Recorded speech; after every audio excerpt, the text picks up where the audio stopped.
بہترین عمل یہ ہے کہ تو کسی مسلمان کو خوش کر دے۔ تعجب ہے کہ اللہ اتنی ساری مخلوق میں سے مجھے نہیں بھولتا، اور میرا تو ایک ہی اللہ ہے، میں اسے بھول جاتا ہوں۔ تم زیادہ ترجیح ان لوگوں کو دیا کرو جو حق کی کڑوی باتیں تم سے کھل کر کہنے والے ہوں۔ اپنے دماغ کو جذبات سے زیادہ مضبوط بنانے کی تربیت دینا بہت ضروری ہے، ورنہ آپ ہر بار اپنے آپ کو کھو دو گے۔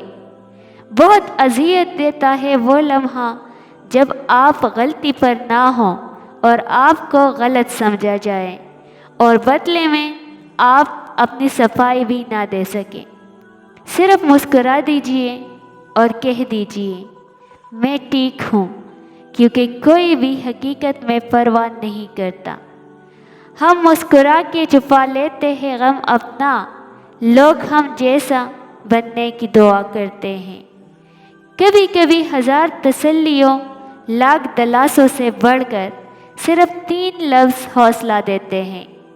جب کوئی اپنائیت سے کہے میں ہوں نا، اپنا کردار اتنا مضبوط اور اپنا ضرب اتنا وسیع کر لو کہ لوگ خود تم سے تعلق رکھنے میں فخر محسوس کریں۔ زندگی میں اگر کامیاب ہونا ہے تو ایک فکرہ لوگ کیا کہیں گے اپنی زندگی سے نکال دو، اور اس کی جگہ میرا رب کیا کہے گا اپنی سوچ میں شامل کر لے۔ چائے اور کردار جب بھی گرتے ہیں داغ ضرور لگتا ہے۔ حضرت علی رضی اللہ تعالیٰ عنہ نے فرمایا، کسی سے نہ ڈرو، نہ جھکو، نہ مانگو، یہ سب لوگ فقیر ہیں، اللہ سے مانگو، وہ غنی اور بادشاہوں کا بادشاہ ہے۔ انائے تم بجائے تو کبھی واپس نہ آنا تم، جہاں پہ تم کو رکھا تھا وہی اب صبر رکھا ہے۔ ہمیں جینا نہیں آتا ان کے بغیر یا الہی، ہماری ماؤں کو لمبی صحت والی زندگی عطا کرنا۔ اگر محبت کے 100 حصے کیے جائے تو 99 حصوں کی حقدار ماں ہے۔ حاصل کی آرزو نہ لا حاصل کا کچھ ملال، ہم کو اس شخص سے محبت عجیب ہے۔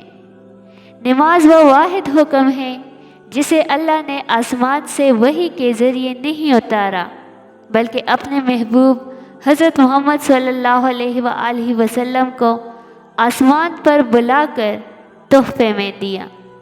اپنی اصلیت اور ضرب دکھانے والے چہرے پھر دوبارہ کبھی بھی دل کی زینت نہیں بن پاتے۔ زندگی خوبصورت خود بخود نہیں بنتی، بلکہ حسن و اخلاق کی اینٹوں سے تعمیر کرنا پڑتی ہے۔ غربت نے سکھا دی میرے بچوں کو تہذیب، سہمے ہوئے رہتے ہیں کوئی شرارت بھی نہیں کرتے۔